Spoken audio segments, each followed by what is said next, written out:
Événement de Diadolo, Amaoudou Azalona Mima. Et Yellow. Vous suivez les Simpsons de Adjenia qui vous amusent et vous font rire, mais jamais sans connaître l'auteur. TPC Plus Production, en partenariat avec l'ONG Fierté Béninoise et Adjenia Créative, vous offre l'occasion exceptionnelle de découvrir l'artiste humoriste Adjenia. Oh, bébé, moto demande au Khota oui à Hoa. Mais tiens, encore un autre bema, Tijan Incheko. Et pour de moi, avec Kalinganje. Dès qu'on fait bas, Jonomi, bon, mais les douanes, Bemi, moto yo me oui, amo, il est jaloulé. Le spectacle de dévoilement de l'artiste de l'ombre Adjenia et de distinction de l'artiste comédien Bodesta vous frappe à la porte.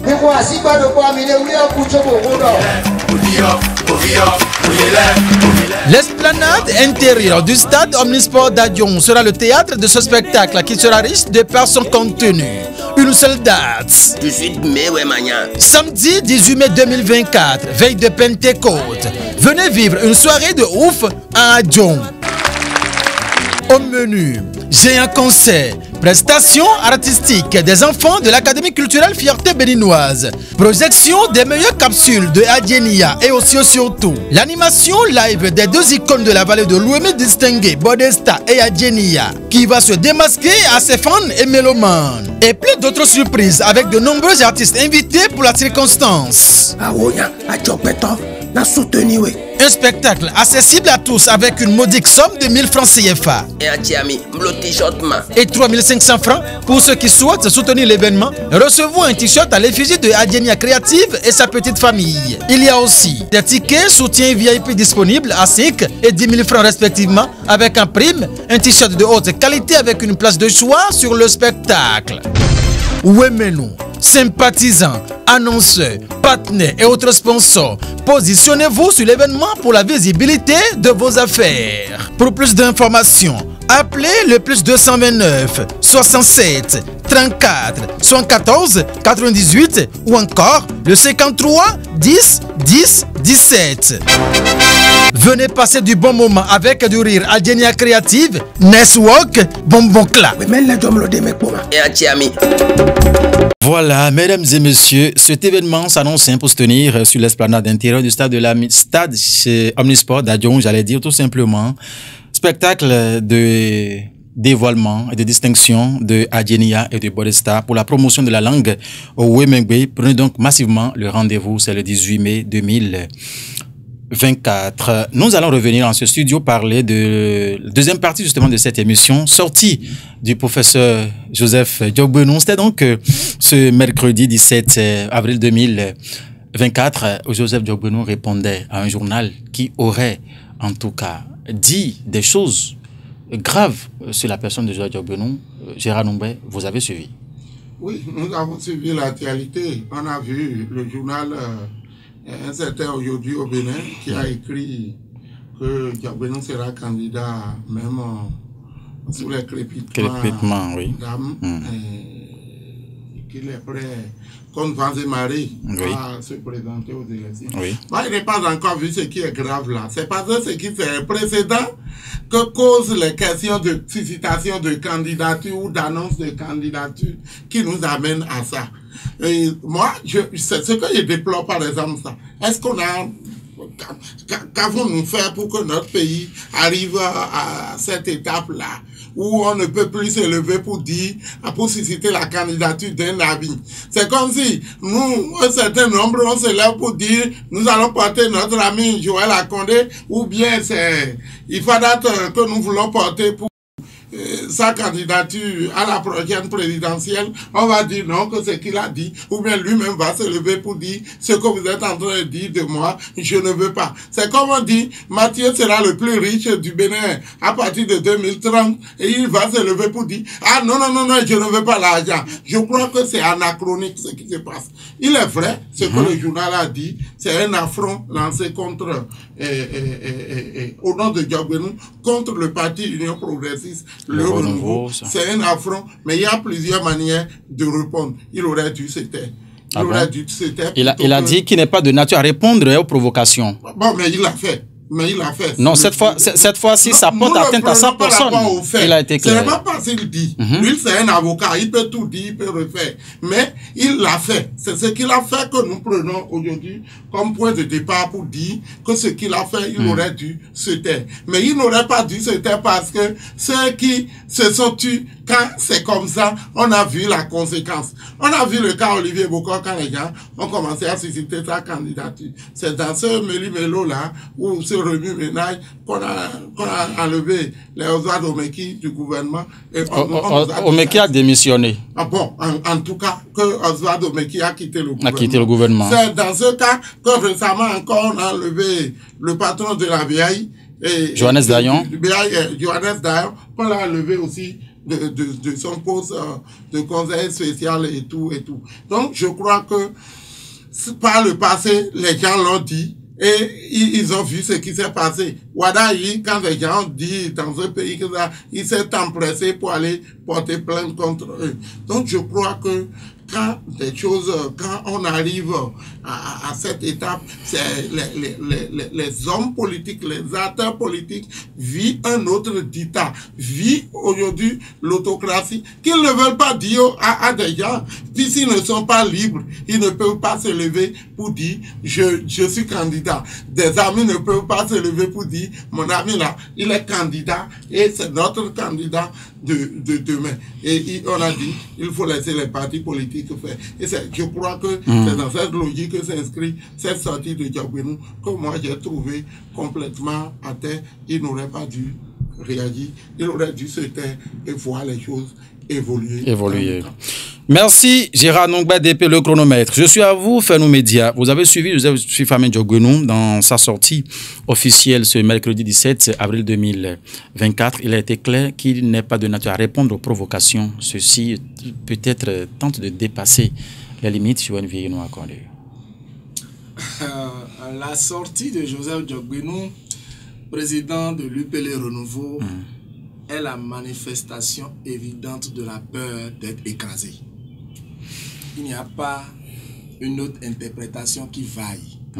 Dans un contexte politique spécial où les libertés de s'associer, les libertés d'organiser, les libertés même de nourrir d'ambition sont confisquées, embrigadées et parfois sanctionnées.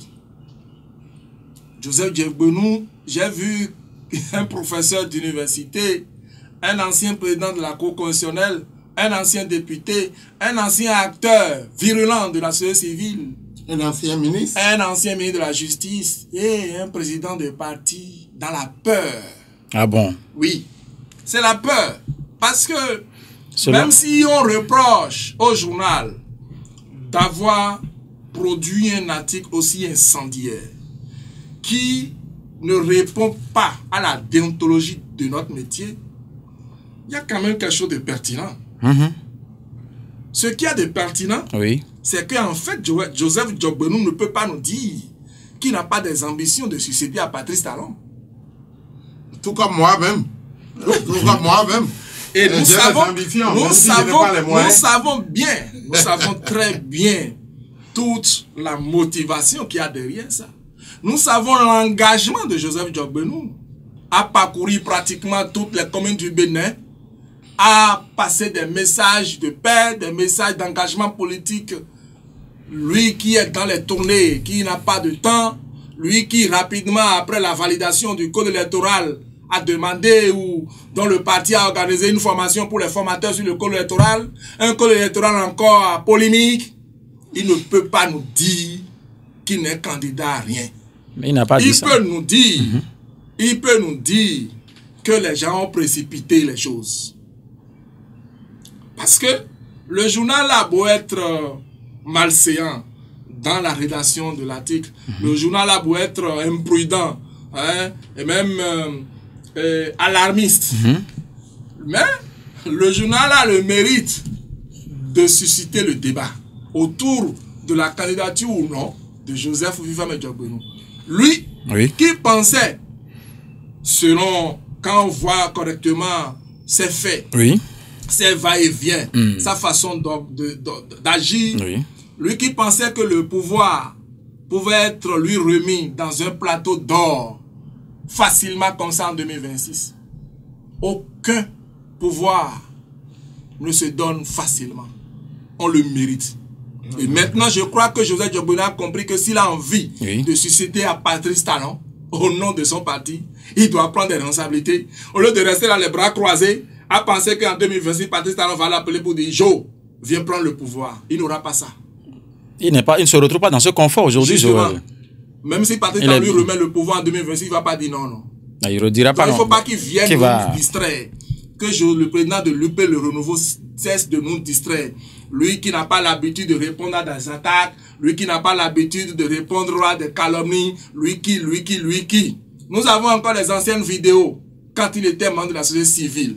Nous savons comment il a combattu. Donc que les gens aient la sincérité, au moins d'être en harmonie avec leurs convictions profondes et les réalités actuelles qu'ils vivent. Vous auriez souhaité que Joseph Diogbenu dise dans ses propos qu'il a envie d'aller aux élections, mais il n'a jamais dit ça. Mais nous dire que il n'est candidat à rien ou que non, qu'il n'a jamais non. Or, tout le monde sait que Joseph Diogbenu a une envie ardente de succéder à Patrice Talon.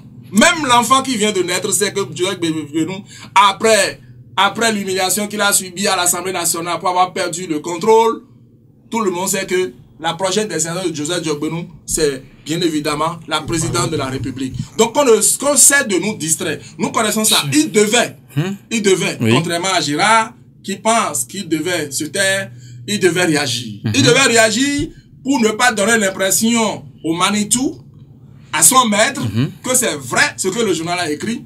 Il devait sortir pour clarifier afin de ne pas être écrasé. Parce que, comme je l'ai titré dans une chronique la dernière fois, nous sommes dans un processus de déplumage de la succession. Tous les dauphins, tous les aspirants aux fonctions du maître doivent être suivis de près, doivent être déplumés, doivent être sacrifiés. Et Joseph Diogbenu a peur d'être écrasé, a peur d'être sacrifié à l'instar, par exemple, de Omeki, à l'instar de Olivier Bocor, à l'instar de Johannes Dagnon et tout le reste. Il a envie de rester l'enfant docile du maître jusqu'en 2026 pour que le maître lui dise « Jo, c'est bon maintenant, je t'ai observé, tu es un bon garçon, viens prendre le pouvoir. » Malheureusement, ils ont oublié que le pouvoir, c'est pas comme ça. Ils ont oublié que le pouvoir, c'est d'abord l'affaire de Dieu, c'est aussi l'affaire du peuple souverain. Vous avez, en tout cas, dans tous les sens, justement abordé la question.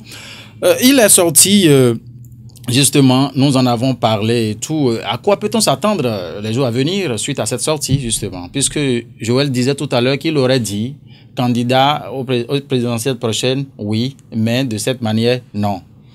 Non, ce que nous savons, c'est que dans les prochains jours, il y aura encore d'autres sorties, il y aura encore des victimes, nous en sommes sûrs. Et moi, je sais aussi que l'actualité politique ne restera pas comme ça jusqu'en 2026. Beaucoup de choses vont se passer. Ce code électoral-là risque d'être réélu au regard de ce qu'on entend. Et puisque je sais que même au sein des partis politiques, la démocratie au sein des partis politiques ne permet pas aujourd'hui qu'on dise que c'est les partis politiques qui vont désigner les candidats aux élections de 2026. Il y aura dislocation.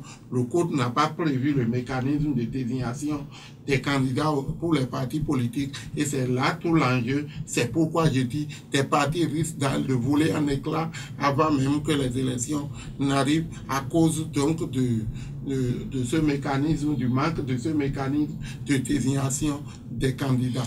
Et puis, oui, un instant, vous voudrez rapidement, oui, allez-y. Et puis, il faut reconnaître que les partis politiques actuels sont dans la tricherie et l'hypocrisie. Qu'est-ce qui vous fait dire ça? Je vais vous m'expliquer. Allez-y rapidement. Le système partisan tel que vanté, n'est-ce pas, il y a quelques années, n'est-ce pas, veut que à l'intérieur des partis politiques pour des compétitions, que ce soit élections locales, élections communales, élections de ceci, de cela, qu'il y ait des élections primaires à l'intérieur. Pour voir qui sont ceux des militants qui ont la capacité et gagnent la confiance des autres pour gérer. C'est-à-dire que nous voici dans ce studio. Je dis, c'est Mathieu Ah, c'est Mathieu? Ok. On s'associe, on fait le vote. Alors, si nous sommes 5 ici. Le nom que nous sommes maintenant, voilà. Le nom que nous sommes ici, nous sommes 5. Si Mathieu arrive à obtenir 3 sur 2, ça veut dire que c'est Mathieu, le candidat, que nous positionnons pour le poste de maire. Les gens ne font pas ça. Ils ont triché tout le temps avec le système partisan, au point de créer assez de frustration, assez d'indignation au sein de leur parti. Ils sont dans la tricherie, ils sont dans l'hypocrisie. Avec des lois qu'on vient, qu'on vote pour corriger d'autres lois. On ne règle pas des problèmes politiques avec des lois. Quand on règle les problèmes politiques avec des lois, telles qu'on le fait là, ça risque toujours de rattraper. Vous avez vu dans ce pays, le code qu'on a toiletté là, a été relu encore une fois.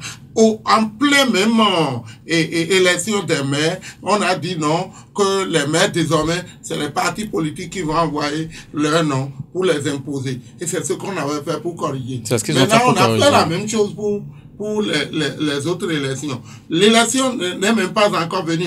Quand les gens seront bloqués maintenant pour la désignation des candidats en leur sein, on va dire encore non, on va relire le coup pour un nouveau réglage. Mais maintenant, ce que nous tous, nous oublions, c'est le temps, qui est le second nom de Dieu, et qui lui, il ne trahit jamais. Vous allez voir, Patrice Talon est en fin de mandat. Et quand tout pouvoir ou tout chef, quand il arrive en fin de mandat, il n'a plus assez de gens qui le portent. Même ceux qui le portent aujourd'hui savent que c'est pour tant. Puisque nous avons compris tout le temps que le monde politique, c'est le monde des tricheurs, c'est le monde des opportunistes. Et les opportunistes, généralement, quand ils te voient, quand ils savent que l'intérêt n'est plus de ton côté, ils commencent à virer dans l'autre sens. C'est pourquoi le président Diogbenou a intérêt à comprendre de sitôt que le pouvoir s'arrache. Qu'il ne reste pas là à croire que si un plateau d'or, on lui amènera le pouvoir d'État pour dire, viens gérer. Parce que le pouvoir, c'est d'abord des ambitions. Le pouvoir, c'est d'abord l'ambition. La vision, c'est d'abord les moyens. Si il reste là, on dit, Diogbenou candidat ou Diogbenou président de 2020, il dit, je ne suis pas président. Les dieux même vont le fuir quand il rentre dans cette... Oui, les anges vont dire, ah, il n'a pas besoin de ça. Il n'a pas besoin de ça. Dieu donne toujours ce dont il a besoin. Et c'est à juste titre, enfin, à ce point culminant que je voudrais l'inviter à comprendre et à rester et à travailler dur sur le terrain, comme le fait déjà Olivier Boko avec ses amis, qui malgré les votes, les codes et tout, n'ont pas cessé de travailler sur le terrain. Ils sont toujours restés mobilisés, ils travaillent parce qu'ils sont conscients que, quel que soit ce qu'on va faire, c'est le peuple béninois qui va voter le président de la République. Et ce peuple-là, c'est nous. Quels que soient les partis qu'on va créer pour nous dire, rester sous ce parti, c'est toujours le peuple. Le peuple finalement qui va décider. Merci à vous. Tout à l'heure, dans sa prise de parole, Gérard Noumbé a évoqué l'aspect limogeage Johannes Dayon. Cette actualité aussi, vous l'avez suivi. Qu'est-ce qui peut amener jusqu'à ce niveau? Bon, je crois que, en tant qu'observateur, oui. Je me fie juste à ce qui est, voilà, à ce que je connais. Les questions de coulisses ne me regardent pas.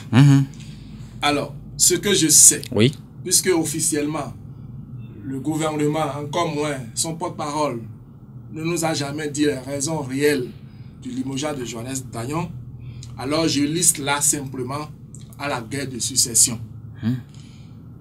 Figurez-vous que, à l'instar de Olivier Boko, l'alter ego du président de la République, qu'il y a également des amis de Johannes Dayon qui ont commencé par se mobiliser et, n'est-ce pas, susciter sa candidature.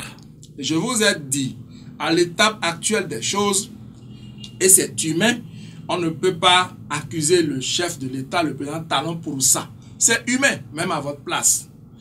Vous avez encore 2 ans de gestion et déjà des gens lorgnent votre fauteuil. C'est humain que vous vous sentiez en insécurité.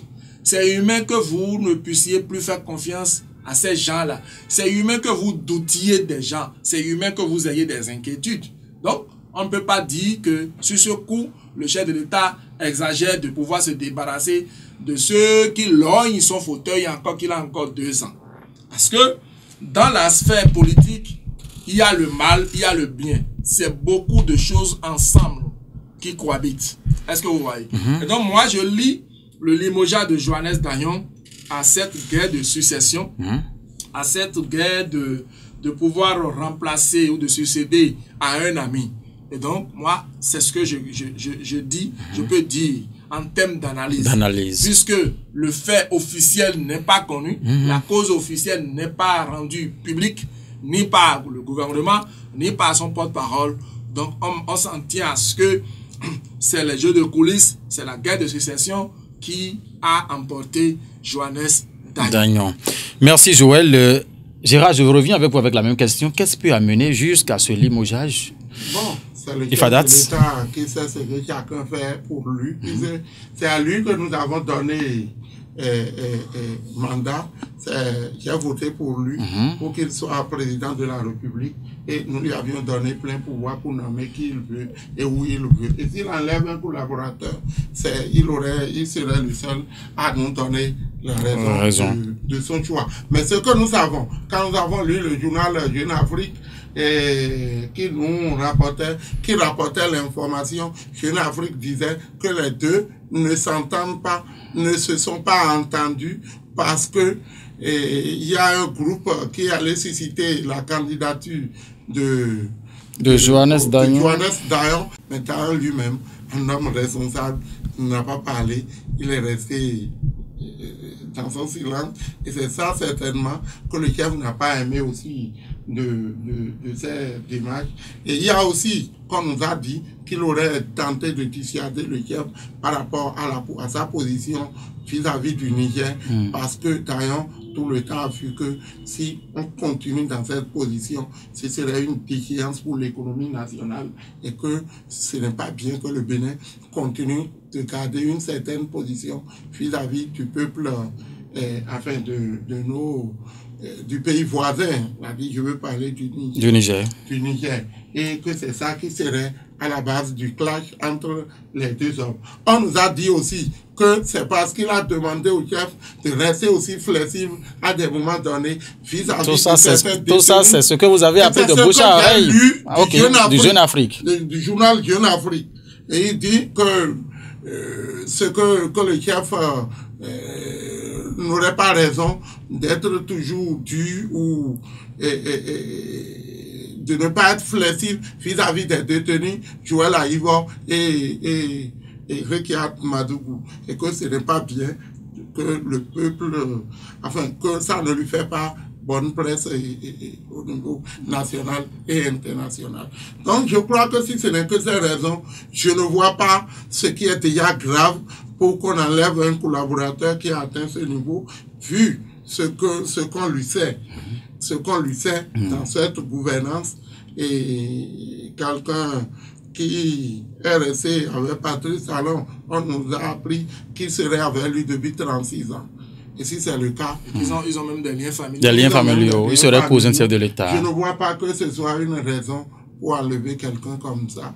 Et il pourrait avoir d'autres raisons plus graves que ce que vous avez lu. Merci. À vous, nous allons clôturer cette deuxième partie, justement avec vous, Joël Akondé. Vous avez quelque chose rapidement pour clôturer cette deuxième partie-là? Sorti Joseph Diogbenou, limogeage Johannes Dayon et tout.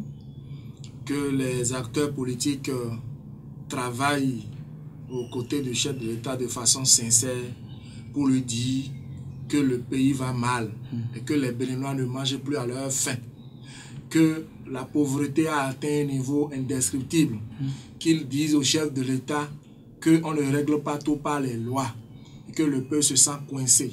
On a envie d'être soulagé, on a envie d'être fier d'être béninois, on a envie d'être fier de vivre chez nous, on a envie d'être fier de célébrer la fin du mandat du président Patrice Talon. On a envie de louer le chef de l'État, de le magnifier pour ses gros efforts en faveur du développement, en faveur de la transformation infrastructure du pays. Qu'il fasse l'effort pour que le Béninois commence par manger à sa faim. les gens ont faim, ça ne va pas dans le pays. Joël Vinoua-Condé, merci à vous. Pour conclure cette deuxième partie, justement, Gérard Noubet, vous avez la parole aussi, quelques secondes rapidement. Non, souhaiter, souhaiter une bonne chance à tous ceux qui ruminent dans l'ombre, qui lognent dans l'ombre ce fauteuil présidentiel. Leur souhaiter bonne chance parce que ce qu'ils rencontrent aujourd'hui est différent de ce qu'ils avaient l'habitude de rencontrer. Ils ne peuvent pas se prononcer, s'extérioriser pour nous dire leurs réels besoins. Aujourd'hui, ce qui se passe dans le pays, tout le monde est dans une vie, la méfiance, tout le monde vit la peur. Et cette peur, je crois que ce n'est pas bien pour notre pays. Les gens doivent travailler, nos politiques doivent travailler à ne pas nous amener vers des situations intolérables qu'on ne souhaite pas pour nos pays. Merci à vous, mesdames et messieurs. Ainsi prend fin cette deuxième partie de ce débat sur National TV. Joël Vinoua-Condé, promoteur du site d'information, d'investigation, d'analyse et de publicité Fenou Média au Bénin. En face de lui, Gérard Noubet. Gérard Noubet, lui, il est le DP du journal Le Chronomètre. Merci infiniment de nous avoir suivis. S'il y en a encore, mesdames et messieurs, ce qui est sûr, vous allez donc le constater. À tout à l'heure.